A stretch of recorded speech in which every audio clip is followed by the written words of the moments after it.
So last time हम लोग discuss कर रहे थे inner join. Inner join or equi-join is almost same. I mean, both are having the same thing. So whatever column is, whatever values are common between the two table, that is like comes under inner join. मतलब दोनों table में जो common रहेगा वो inner join रहेगा. ठीक है, जैसे हम लोग इम्प्लॉय और डिपार्टमेंट का देखा. तो अब एग्जाम्पल में हम एक नया लेते हैं ताकि वो क्लियर रहे. ये आ रहा है ना, मतलब स्क्रीन आ रहा है. Hello, yes sir. Equal developer का स्क्रीन आ रहा है. जी. ओके. सो आई मीन जैसे थोड़ा फ्लैश बैक करते हैं पिछले का, सो दैट लाइक इलियास को थोड़ा सा इश्यूज था. तो इलियास, हम लोग जैसे ओरेकल का डेटा जो स्टोर होता है रोज और कॉलम के फॉर्म में. ठीक है, तो यहाँ पे एक प्रोडक्ट टेबल है. तो प्रोडक्ट की सारी इंफॉर्मेशन जो है ये रोज और कॉलम के फॉर्म में हम लोग सेव करते हैं. तो जैसे प्रोडक्ट आईडी 13 है, इसमें हम, मेरा प्रोडक्ट का नाम है 5 MP 5 मेगापिक्सल डिजिटल कैमरा. ठीक है, उसी तरह से सारा अलग अलग प्रोडक्ट आईडी इसीलिए दिया जाता है कि वो यूनिकली आइडेंटिफाई करे. अब कोई और डिजिटल कैमरा है तो वो उसके लिए कोई कुछ और प्रोडक्ट आईडी रहेगा, तो ताकि हम दोनों में डिफरेंशिएट कर पाए. तो हर रिकॉर्ड का ओरेकल में एक यूनिक आइडेंटिफायर रहता है जिससे वो आइडेंटिफाई होता है. जैसे हम लोग, जैसे एक पर्सन की बात करें तो हम लोग का यूनिक आइडेंटिफायर क्या है? हम लोग का यूनिक आइडेंटिफायर आधार नंबर है. साकिब नाम से 4 आदमी होगा लेकिन आधार सबका अलग अलग होगा. तो मैं हम जो साकिब हैं, हम अपने आधार कार्ड के नंबर से आइडेंटिफाई होंगे. उसी टाइप से हर प्रोडक्ट का एक अलग नंबर होता है, वो स्टोर होगा. तो उसमें सारा आपको रहेगा प्रोडक्ट डिस्क्रिप्शन, ये इसके बारे में है कि डिजिटल कैमरा है, सब कैटेगरी कौन सी कैटेगरी के अंदर आता है तो कैमरा के कैटेगरी के अंदर आता है. दूसरा वाला जो है ये एलसीडी मॉनिटर है, ये किस, इसमें डिफरेंट टाइप ऑफ मॉनिटर रहता है. तो इसका 14 है प्रोडक्ट आईडी. और दूसरा मॉनिटर होगा उसका कुछ और होगा. और इसका जो सब कैटेगरी है मॉनिटर है. तो मॉनिटर सब कैटेगरी के अंदर बहुत सारा प्रोडक्ट रह सकता है. इसी के साथ ये इसका ये है, मतलब कॉस्टिंग भी रहेगा कि इसका प्राइस क्या है, मिनिमम प्राइस क्या है. ये तो आप डिपेंड करता है कि आपका क्या लॉजिक है. आप प्राइस, सेलिंग प्राइस क्या रखना चाह रहे हो, मिनिमम प्राइस क्या रखना चाह रहे हो, वो उस पर डिपेंड करता है. तो नॉर्मली हर प्रोडक्ट के रहेगा वो आपको प्रोडक्ट के टेबल में मिल जाएगा. ठीक है. अब उसी तरह इसमें जो है ओरेकल जो है वो रिलेशनशिप डेटाबेस है. तो इसमें जैसे ये प्रोडक्ट है, अब ये कोई प्रोडक्ट कोई ना कोई कस्टमर इसको खरीदेगा, तो यहाँ पे कस्टमर टेबल है. ठीक है, तो ये हो गया कस्टमर टेबल. इसमें कस्टमर टेबल में देखिए एक अभी गेल करके है फर्स्ट कस्टमर नेम, लेकिन ये अलग अलग है इसका कस्टमर आईडी. इसका मतलब कि सारा नाम वही है लेकिन अलग कस्टमर वही है. वही जैसे साकिब का एग्जांपल है कि सेम साकिब नाम है लेकिन अलग, कोई साकिब बैंगलोर का है, कोई साकिब पटना का है, कोई साकिब हैदराबाद का है, उसी टाइप से. और रिलेशन ये जो जैसे पिछले बार हमने प्रोडक्ट का टेबल देखा, इसमें प्रोडक्ट जो है यूनिक आइडेंटिफायर, इसको हम ओरेकल की टर्मिनोलॉजी और डेटाबेस टर्मिनोलॉजी में मास्टर टेबल भी कह सकते हैं कि बिकॉज प्रोडक्ट का ये मास्टर टेबल है. मतलब प्रोडक्ट की सारी डिटेल इसके अंदर रहती है, तो ये मास्टर टेबल हो गया. ठीक है, उसी तरह ये कस्टमर है, तो कस्टमर का मास्टर टेबल जो है ये है, ये वाला. इसमें कस्टमर की सारी डिटेल है, जैसे कस्टमर का आईडी हो गया, नाम हो गया, उसका मैरिटल स्टेटस क्या है, उसका बर्थ ईयर क्या है, उसका एड्रेस क्या है, पोस्टल कोड क्या है, सिटी क्या है, प्रोविंस क्या है.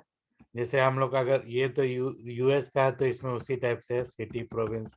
जैसे हम इंडिया का लेंगे तो हम, मेरा जो रहेगा एरिया रहेगा, उसके अंदर स्ट्रीट नंबर रहेगा, मोहल्ला रहेगा, गली नंबर रहेगा, कुछ भी जो भी उसके बेसिस पे रहेगा उसी टाइप का। इसमें कस्टमर का सारा डिटेल रहेगा।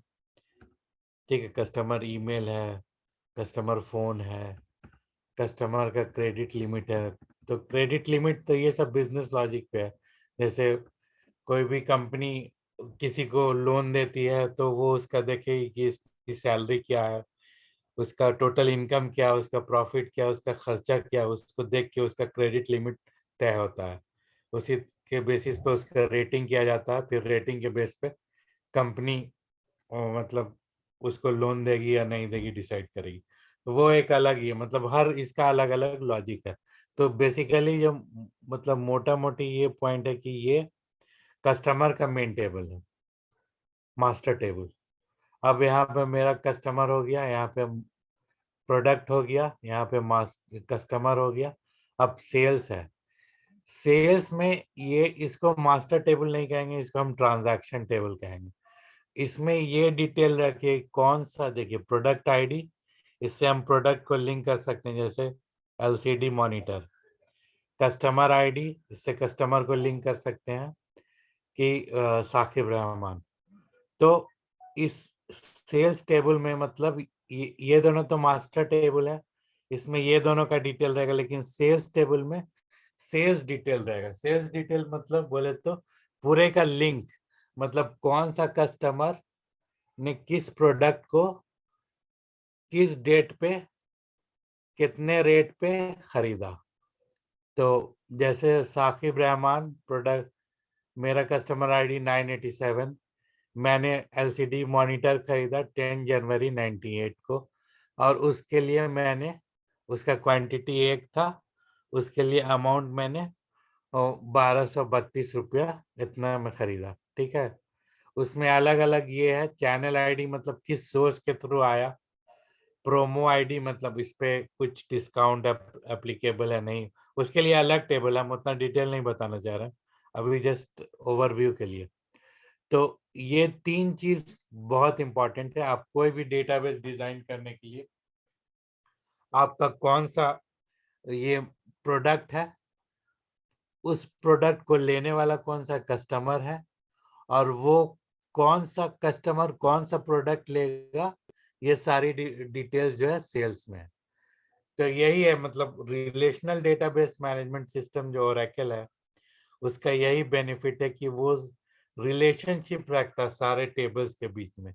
जैसे इससे हमको पता चल रहा कि मतलब साकिब रहमान ने किस डेट पे किस प्रोडक्ट को कितने में खरीदा, उसकी क्वांटिटी कितनी है। ये तीनों को हम ज्वाइन करके मुझे मुझे सारा डिटेल्स मिल जाएगा। एम्प्लॉय भी तो होगा सर, एम्प्लॉय। हाँ मतलब देखो, अब फिर इम्प्लाई अब करो, अभी तो यहाँ पे कस्टमर कर रहे हैं, अब वही कस्टमर कहीं ना कहीं तो इम्प्लाई होगा, तो फिर इम्प्लाई टेबल से ज्वाइन करेंगे। मतलब वो तो मिलता जाएगा ना, मतलब बेसिक ओवरव्यू बता रहे हैं। ठीक है, ओके सर, ओके सर। ऐसे प्रोडक्ट है, फिर प्रोडक्ट में भी बहुत सारा चीज रहेगा कि प्रोडक्ट का डिटेल रहेगा, लेकिन ये इसमें ज्यादा डिटेल नहीं है, मतलब प्रोडक्ट कहाँ मैन्युफैक्चर हो गया, कहाँ से आया, ये सब भी हो सकता है। तो फिर वो आगे हो गया, जब बड़ा डेटाबेस डिजाइन करेंगे तो वो सारा चीज आएगा। अभी एक बेसिक यही मान लो, ये तीनों का यही है relationship data, relationship management system. ठीक है, तो ये क्लियर है तीन तीनों लोग को? जी कितने लोग सर। हैं? तीन ही लोग, हाँ। ओके, उसके बाद अब हम वापस इस पे जाते हैं ज्वाइंस पे। तो मेरे पास मतलब इलियास, ये क्लियर है ना तीनों का कंसेप्ट? हेलो, जी सर, हम लोग को तो क्लियर है। आई थिंक इलियास भाई नहीं है आज। तो अखलाक है, ओके ओके ओके, अखलाक क्लियर है ना आपको?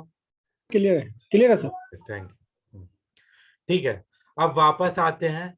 नहीं, वो उस दिन पूछ रहे थे, जैसे हम लोग बार में ईएमपी और डीपीटी ले रहे थे, तो उनको थोड़ा कंफ्यूजन हो गया था कि मतलब इसी को हमेशा लिखना है इस टाइप से। तो उसी को हम ये करके एक अलग से उनका हम सेशन लेना पड़ेगा स्टार्टिंग।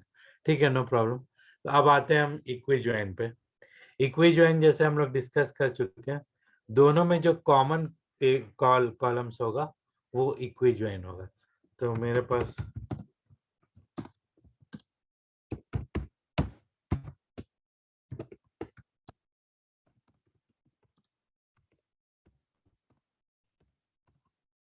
इसको हम लोग थोड़ा क्लियर करने के लिए एक और इसमें कॉलम ऐड करते हैं।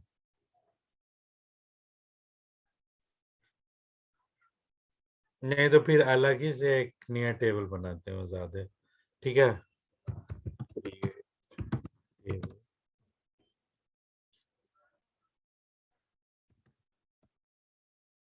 टैब ए कॉलम 1,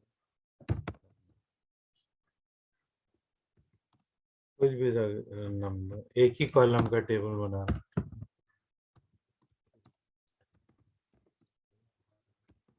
टैब बी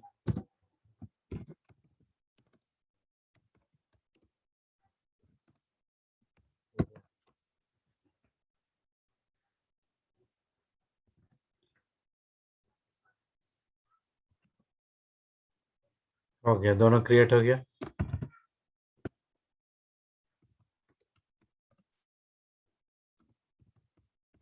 रो एंट्री ऑटोमेटिकली हो गया। हाँ, रो एंट्री हो गया सर अपने आप, 5 रोज इंसर्टेड। नहीं नहीं, वो पहले का होगा मेरे ख्याल से, पहले का होगा। अभी तो किया ही नहीं। Values 1 देते हैं।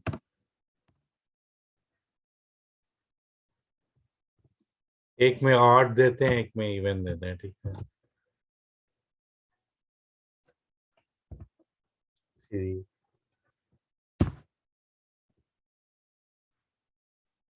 5 कॉमन रखते हैं। 5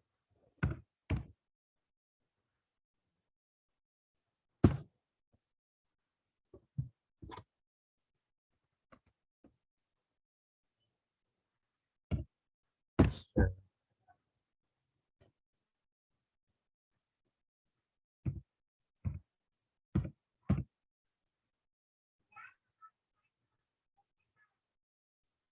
ठीक है, सब इंसर्ट हो गया। अब सेकंड टेबल में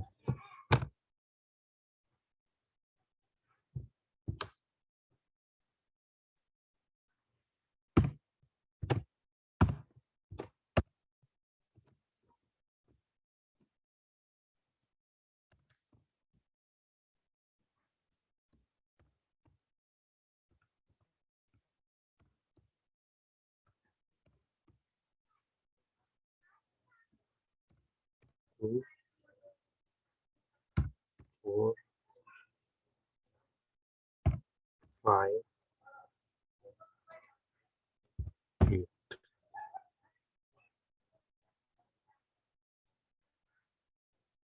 हो गया।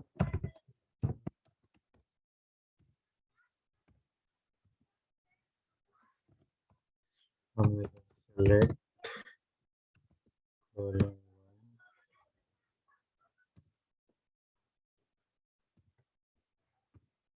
टैब ए, क्लैरिटी के लिए कॉलम 1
तो यहाँ पे ये इक्वी ज्वाइन का एग्जांपल है, ठीक है।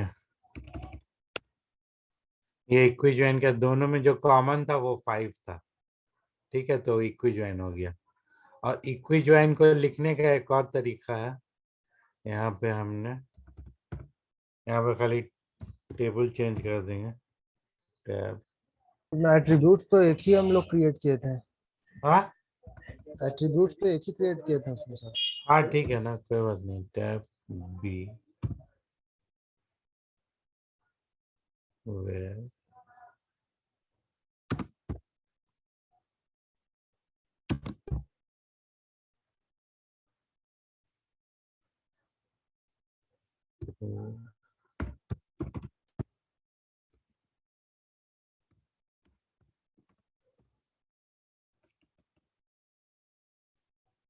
तो इनर जॉइन का एक और तरीका ये भी है, इसका भी ऑलमोस्ट सेम मीनिंग है, मतलब दोनों में जो कॉमन रहेगा वही सेलेक्ट करेगा।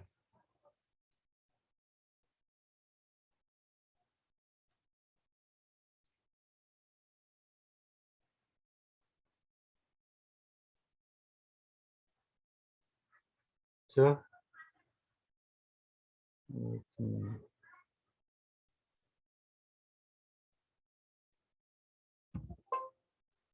स्लो है तो हाँ।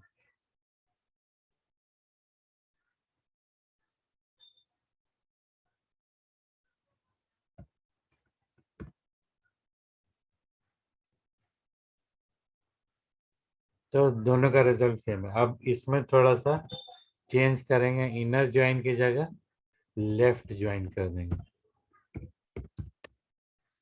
तो लेफ्ट ज्वाइन का जैसे मैंने किया था यहाँ पे, टेबल ए का सारा चीज और टेबल बी का वही चीज इसमें आएगा जो कॉमन है, ठीक है।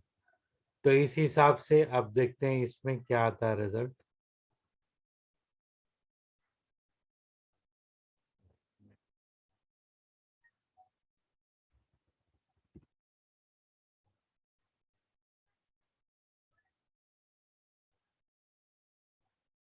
हाँ ये देखो, ये टेबल ए का सारा आ गया जो भी है, 1357, और टेबल बी का वही रहेगा जो कॉमन रहेगा, ठीक है। इसीलिए मैं 2 कॉलम दिया था ताकि कंफ्यूजन नहीं हो। और बाकी में नल नल आ गया।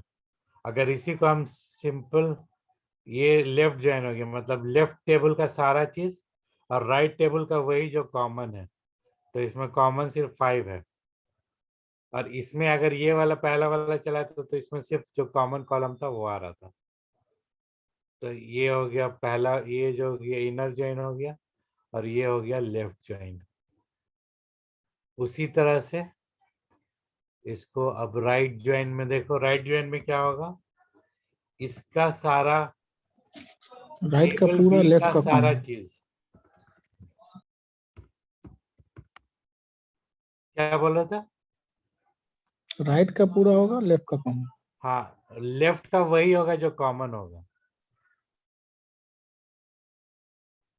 तो राइट का देखो ये पूरा है, लेफ्ट का जो 5 कॉमन है वही होगा। इसी तरह से इनर ज्वाइन, अब हम ईएमपी पे अगर हम चलाते हैं लेफ्ट ज्वाइन पहले, तो ईएमपी में क्या हम डिपार्टमेंट से ज्वाइन कर रहे हैं दोनों को, ठीक है। तो यहाँ पे लेफ्ट ज्वाइन है, लेफ्ट ज्वाइन में ईएमपी का सारा चीज, ठीक है। तो ईएमपी में ऐसा कोई ऐसा मतलब कोई भी नल डिपार्टमेंट नहीं है, इसीलिए सारा चीज मैप आ रहा, पूरा 14 कॉलम आ रहा, ठीक है। उसी तरह अगर हम राइट करते हैं डिपार्टमेंट पे, तो डिपार्टमेंट में एक डिपार्टमेंट है जिसमें कोई भी एम्प्लॉय नहीं है, तो वो रिकॉर्ड इसमें आएगा। ये देखो डिपार्टमेंट नंबर 40 ऑपरेशंस, इसके अंदर कोई भी एम्प्लॉय नहीं है, तो ये सारा जो रिकॉर्ड है नल नल नल आ रहा। ठीक है, ये क्लियर है।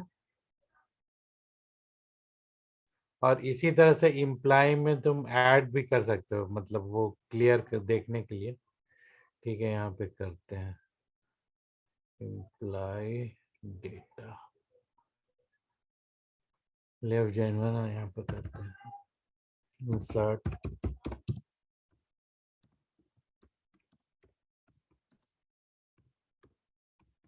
वैल्यूज। अभी इसमें वैल्यूज 8000 डाल देता है।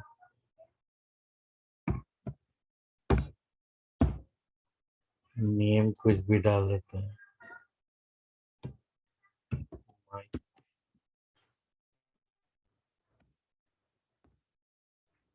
जॉब मैनेजर डाल देते हैं।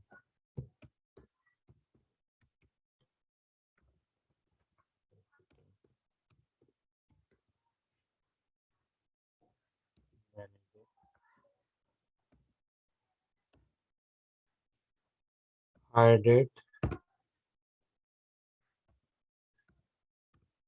डेट -360 एक साल पहले। सैलरी 4500। कमीशन 200। डिपार्टमेंट नंबर इसका डिपार्टमेंट नल डाल देंगे। ठीक है वही दिखाना था नल।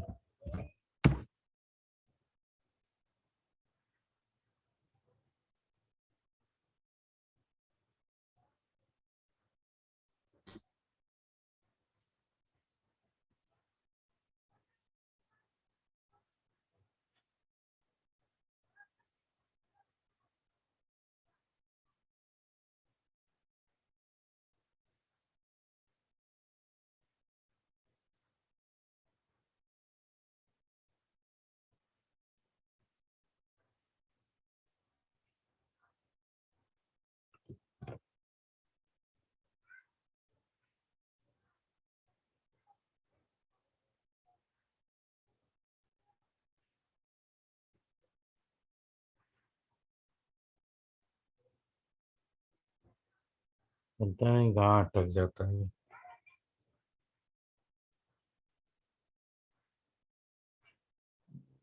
नॉट इनफ वैल्यू क्या बोल रहे हैं। सारे एट्रीब्यूट्स में एंट्री नहीं ना हुआ है। नहीं सारे क्या इसके में तो हो गया। ईएमपी नंबर हो गया, ई नेम हो गया, प्रेसिडेंट हो गया। हाँ मैनेजर नहीं हुआ। मैनेजर 7839 सही बात। इसको भी कैपिटल नंबर।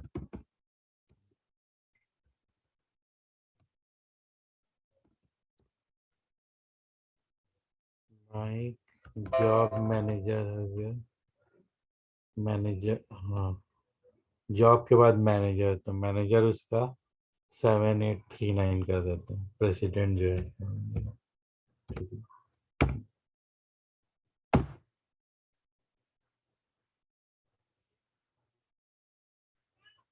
1 रो इंसर्टेड।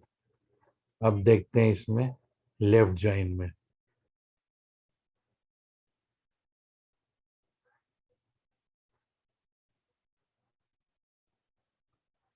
तो ये वाला आ गया देखो माइक। माइक को कोई भी डिपार्टमेंट असाइन नहीं है तो माइक माइक का यहाँ पर डिपार्टमेंट का सारा चीज नल है। तो यही है मतलब लेफ्ट के टेबल का सारा चीज और राइट के टेबल का वही चीज जो कॉमन है। ठीक है इसी तरह और लेफ्ट ज्वाइन जो है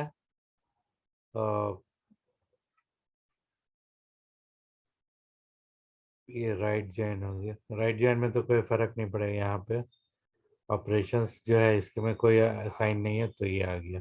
बाकी सब कॉमन है। और लेफ्ट ज्वाइन जो अब उसी तरह हम उल्टा भी कर सकते हैं। जैसे डिपार्टमेंट को इधर ला दिया और एम्प्लॉय को यहाँ पे ला दिया। ठीक है तो इसमें वही होगा कि डिपार्टमेंट का सारा होगा और एम्प्लॉय का वही होगा जो कॉमन होगा। तो यहाँ पे देखो कैसे देगा। पहले डिपार्टमेंट का दे रहा है और डिपार्टमेंट में बॉस्टन में कोई एम्प्लॉय नहीं है तो ये सारा चीज डाल है। ठीक है उसी तरह उलट के राइट ज्वाइन करोगे तो इसमें एम्प्लॉय का सारा रहेगा और डिपार्टमेंट का वही रहेगा जो कॉमन रहेगा। तो एम्प्लॉय का सारा चीज़ है इंक्लूडिंग ये वाला भी जो अभी ऐड किया माइक। और डिपार्टमेंट में इसमें कोई डिपार्टमेंट असाइन नहीं है तो ये नल, तो ये दोनों का हो गया। ठीक है, क्लियर। अब जो राइट ज्वाइन जो है वो राइट आउटर ज्वाइन भी उसी को कहते हैं। तो ये अगर कोई पूछ लेगा कि दोनों राइट ज्वाइन और राइट आउटर ज्वाइन में क्या डिफरेंस है, तो दोनों में कोई डिफरेंस है, दोनों सेम ही है, बिल्कुल एक ही चीज है। इसी तरह लेफ्ट ज्वाइन और लेफ्ट आउटर ज्वाइन बिल्कुल सेम है, कोई डिफरेंस नहीं है,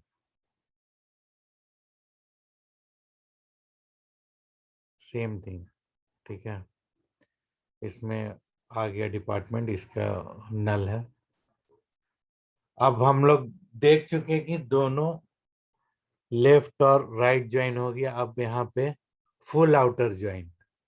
ठीक है, फुल आउटर ज्वाइन में क्या होगा, इसमें तो हो गया कि पहले में हो गया कि दोनों का कॉमन हो गया, लेफ्ट में हो गया कि लेफ्ट का सारा और राइट का वही जो कॉमन है, राइट में हो गया कि राइट का सारा चीज और लेफ्ट का वही जो कॉमन है। और फुल आउटर ज्वाइन में ये होगा कि दोनों टेबल का दोनों फुल, चाहे कॉमन रहे चाहे ना रहे, समझ गए। दोनों कंबाइंड हो जाएगा, हाँ? हाँ, दोनों कंबाइंड, कॉमन रहे तो भी आएगा, ना भी रहे तो भी आएगा। लेकिन इसमें ये होगा ना, जैसे कि कॉमन अगर दो वैल्यू है तो वो एक ही बार आएगा। हाँ, कॉमन एक ही बार आएगा, बिल्कुल। नहीं, एक बार कॉमन अगर दो वैल्यू है तो दोनों आएगा ना, दोनों अलग अलग रिकॉर्ड के लिए कॉमन रहेगा। अच्छा। तो उसके लिए जो पहले एग्जांपल बताया था, इसमें ए और बी वाले में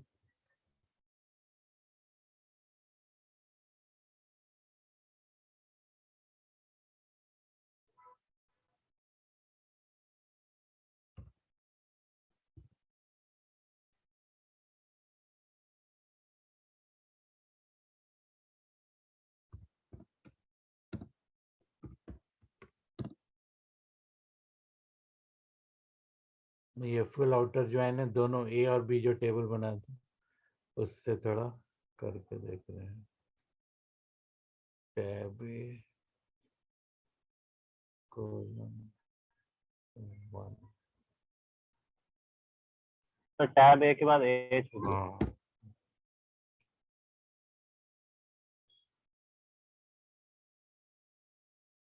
तो ये देखो दोनों का फुल आ गया, जो कॉमन था ये कॉमन तो आया ही, इसका लेफ्ट वाले का सारा डेटा और राइट वाले का सारा डेटा, उसके करस्पॉन्डिंग अगर नल भी है तो वो आ जाएगा, मतलब वो कॉमन जो कॉमन नहीं है उसके करस्पॉन्डिंग रिकॉर्ड आएगा, तो नल रहेगा तो वो भी आ जाएगा।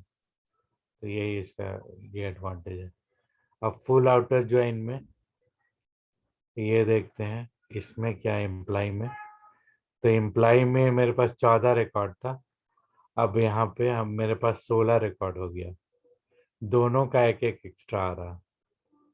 ठीक है, ये माइक जो है, माइक का एक्स्ट्रा आ गया जिसके पास, जिसके करस्पॉन्डिंग कोई डिपार्टमेंट नहीं है, और डिपार्टमेंट 40 का एक्स्ट्रा आ गया जिसके करस्पॉन्डिंग कोई एम्प्लॉय नहीं है। ठीक है, तो ये इसमें भी फुल आउटर ज्वाइन ऐसा ही हो गया। और एक और तरीका है, जैसे ओरेकल में इस तरह का जो है कीवर्ड जो है राइट आउटर ज्वाइन या राइट ज्वाइन, ये अभी यूज हो रहा है।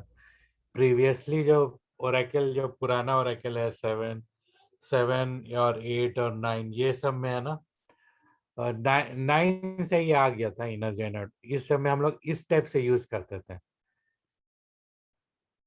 तो ये हम लोग मतलब इनर ज्वाइन ना लिख के दोनों में ज्वाइन करते थे, प्लस यहाँ पे प्लस मारते थे। अब इसमें ये एक एग्जांपल है राइट आउटर ज्वाइन का।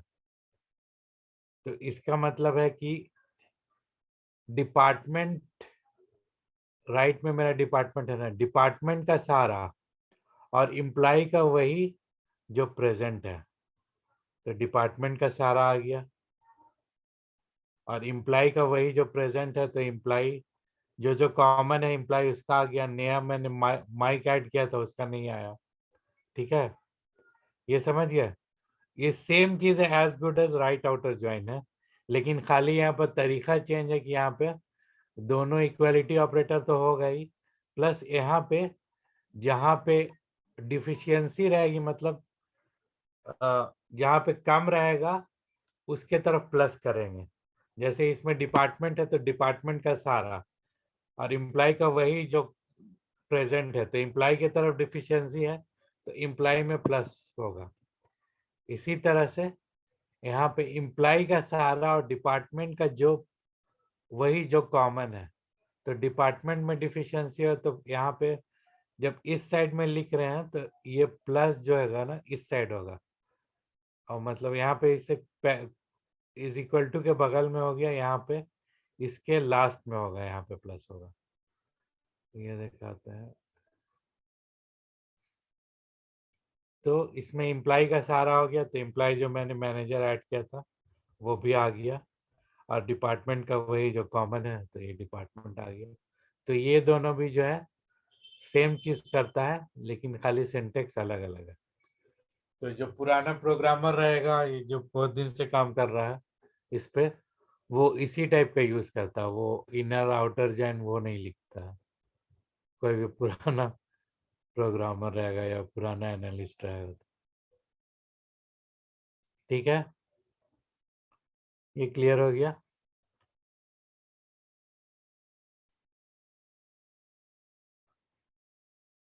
बोलो भाई, ये दोनों क्लियर है ना, ये चीज प्लस प्लस साइन वाला? Yes sir. ओके,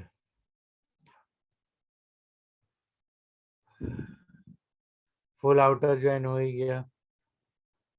उसके बाद ये एक मतलब एक तरीका, जैसे पिछले बार एलियस लेके किया था, इसी तरह जैसे ईएमपी है तो यहाँ पे ईएमपी को एलियस में पूरा फुल लेके उसको रिप्लेस कर दिया, मीनिंग सेम है, उससे रिजल्ट में कोई डिफरेंस नहीं आएगा। 2 एक्स्ट्रा रिकॉर्ड आ रहा है, कॉमन में 14 था, यहाँ पे 16 आ रहा है। इसी तरह से ये भी सेम ही चीज़ है, कोई डिफरेंस नहीं है। इसमें डिपार्टमेंट में भी एलियस लिए हुए हैं तो ये भी ऑलमोस्ट सेम है। इसमें आप कंडीशन लगा सकते हैं, या where EMP job is equal to salesman, यहाँ पे भी लगा सकते हैं, रिकॉर्ड को सिर्फ फिल्टर करने के लिए, बाकी इसका कोई अलग से ये नहीं है। ठीक है, तो ये हो गया। Sir, excuse me, sir. Sir, I'm हाँ हाँ, leaving because of some work. I'll make up in recording, inshallah. Okay okay okay Thank you, sir. Okay, no problem. ठीक है, तो ये हो गया अपना equi and non equi join. दोबारा चलते हैं। ये हम लोग हो गया, इनर ज्वाइन हो गया, लेफ्ट ज्वाइन हो गया, राइट ज्वाइन हो गया, फुल आउटर ज्वाइन हो गया। अब देखते हैं सेल्फ ज्वाइन। ठीक है, सेल्फ ज्वाइन क्या करेगा कि जो टेबल जो है खुद से ज्वाइन करेगा, table joining with itself, that is called self join. तो सेल्फ ज्वाइन के लिए पहले ये समझ लेते हैं, सेलेक्ट स्टार ईएमपी। ठीक है, ये इसी में एक ऐसा डेटा शो करता है जिससे हम सेल्फ ज्वाइन बता सकते हैं।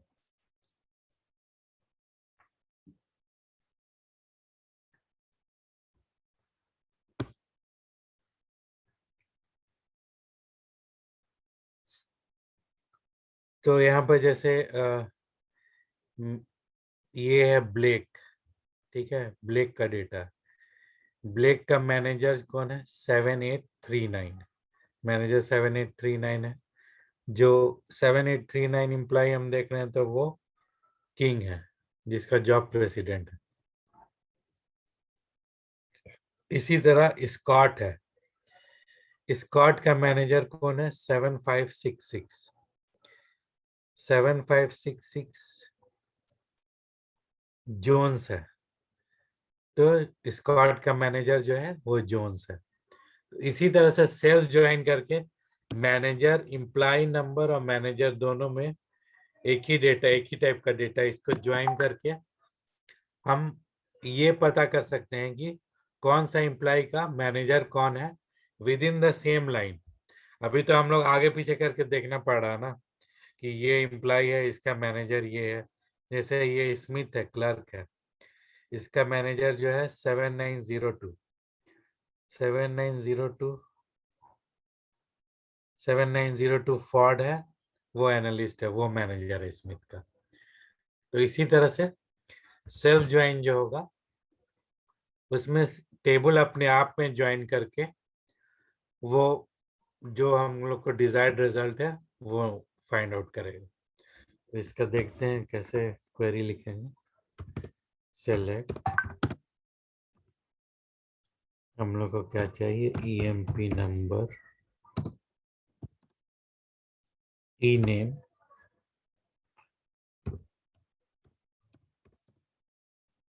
ठीक है,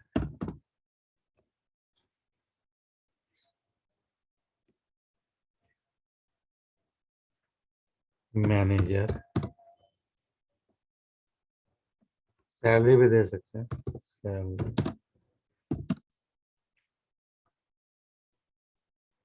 इसमें आप मैनेजर का नाम M dot E name,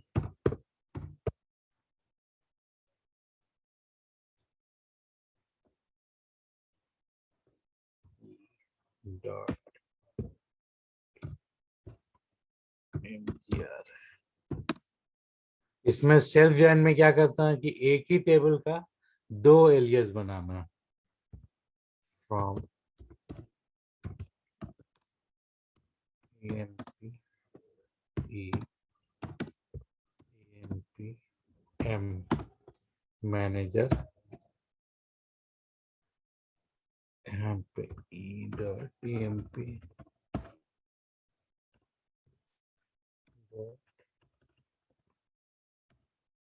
dot salary, where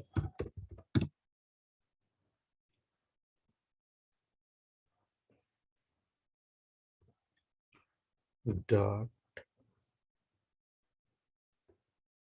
mgr is equal to m dot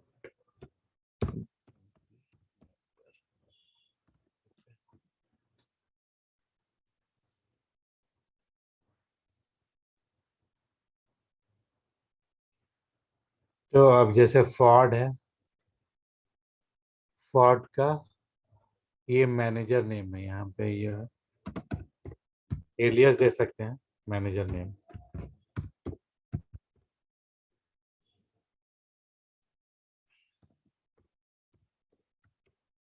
ये एमपी नंबर, इससे क्लियर रहेगा।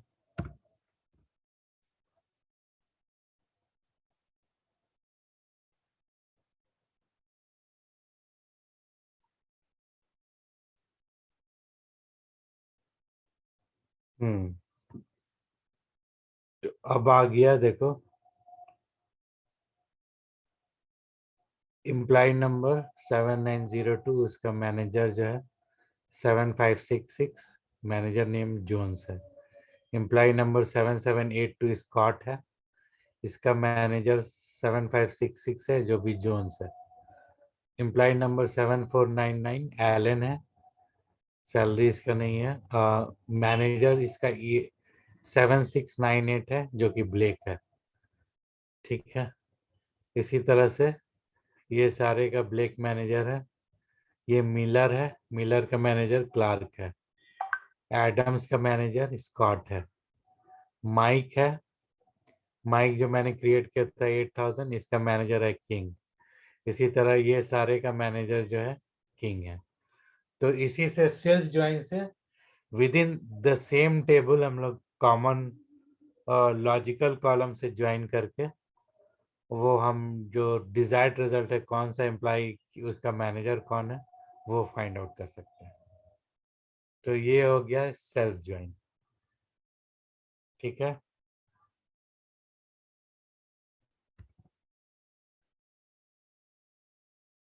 Any questions? No sir. Okay,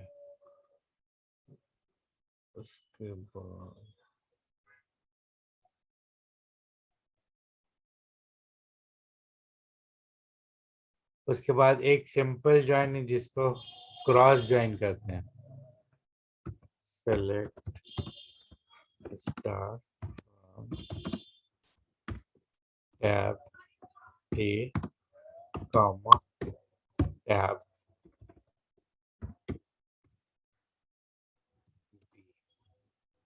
ठीक है। इसमें हम लोग कोई ज्वाइन कंडीशन नहीं देंगे, सिंपली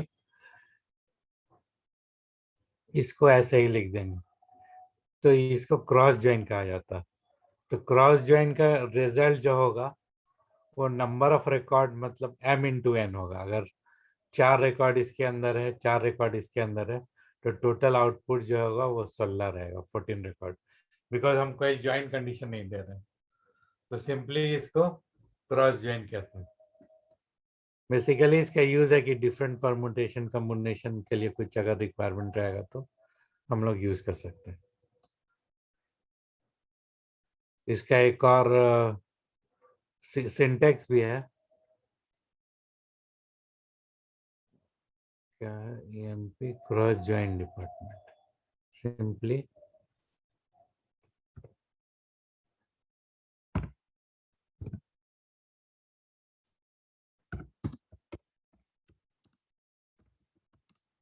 ज्वाइन, ये कीवर्ड यूज करके भी सेम यूज कर सकते हैं, मीनिंग ऑलमोस्ट सेम ही है, कोई डिफरेंस नहीं। इसी तरह से EMP के लिए भी को क्रॉस ज्वाइन यूज कर सकते हैं।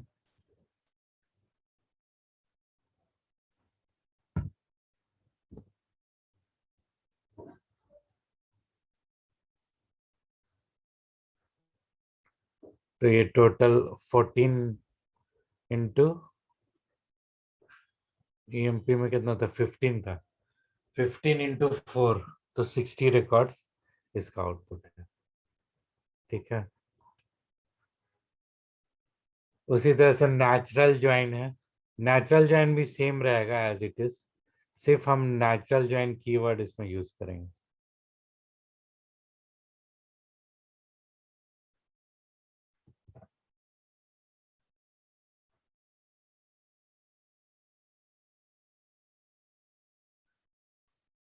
तो ये जो कॉमन है वो बाय डिफॉल्ट यहाँ हम लोग ने कॉलम नेम नहीं, ज्वाइन में कुछ कॉलम नेम नहीं डाला, लेकिन अगर सेम नेम रहेगा तो सिस्टम ऑटोमेटिकली वो उसको ले लेगा।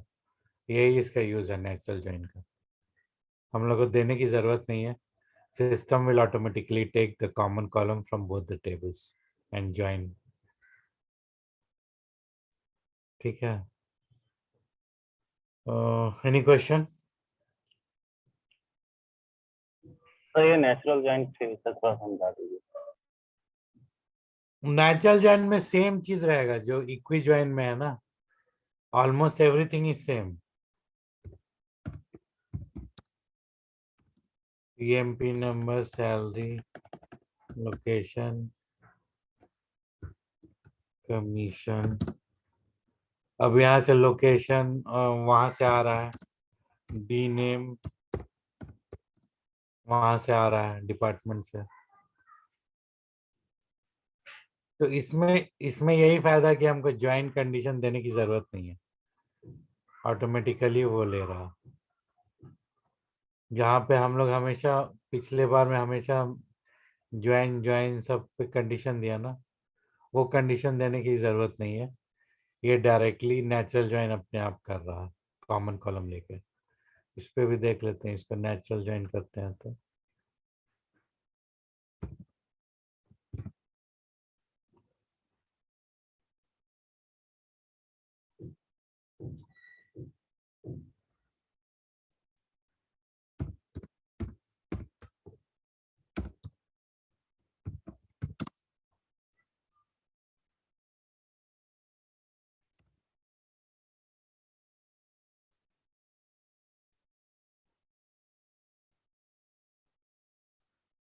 एक ही कॉलम कॉमन है तो वो आ गया एक।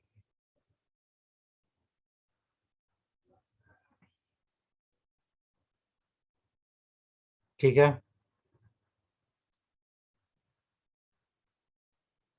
जी इसी तरह से इसमें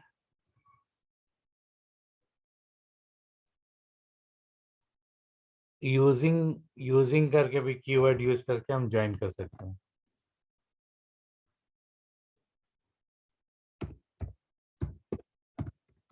यूजिंग कॉमन जो कॉलम है उसको यूज करके ज्वाइन कर सकते हैं। जॉइंस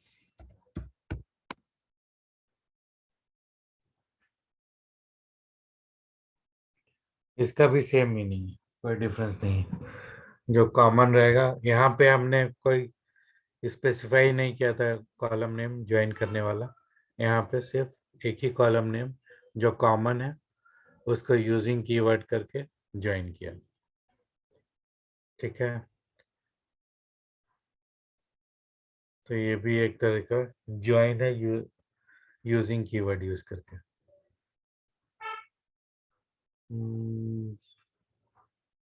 अगला है नॉन इक्विज्वाइन। ठीक है, तो अब नेक्स्ट अब अगले बार करते हैं, है ना। ज्वाइंट का पूरा ठीक है। आई थिंक से पूरा कंप्लीट हो गया सर। नहीं, अभी और है एक नॉन इक्विज्वाइन है, वो होगा। नॉन बस इक्विट ज्वाइंट एक में ही क्या बचा। होगा? हाँ क्या? एक ज्वाइंट बचा हुआ सिर्फ नॉन इक्विट। हाँ हाँ, नॉन इक्विट। इसमें थोड़ा टेबल बनाना पड़ेगा, इसीलिए अब अगले बार तो जब सर हम लोग टेबल लेते हैं, 2 ही टेबल 3 4 5 सब ले सकते हैं ना सर? कितना भी टेबल ले सकते हैं, जैसे यहाँ हाँ। पे शुरू में बताया ना, ये हम लोग तीनों टेबल को यूज करके कर सकते हैं जो भी ज्वाइन है। तो बहुत सारे कभी कभी रिक्वायरमेंट में 10-10 टेबल रहता है, लेकिन ज्वाइन का कंडीशन ये है ना, हाँ। अगर आपके पास कितना टेबल है, तो if number of table is n, then the join will be n-1। अगर देखिए, जैसे यहाँ पर आपके पास 3 टेबल है, तीनों को ज्वाइन करना है, आपका ज्वाइन जो होगा 2 ज्वाइन होगा। एक ज्वाइन होगा आपका प्रोडक्ट और कस्टमर टेबल के बीच में, एक ज्वाइन होगा आपका सेल्स और कस्टमर के बीच में। ठीक है,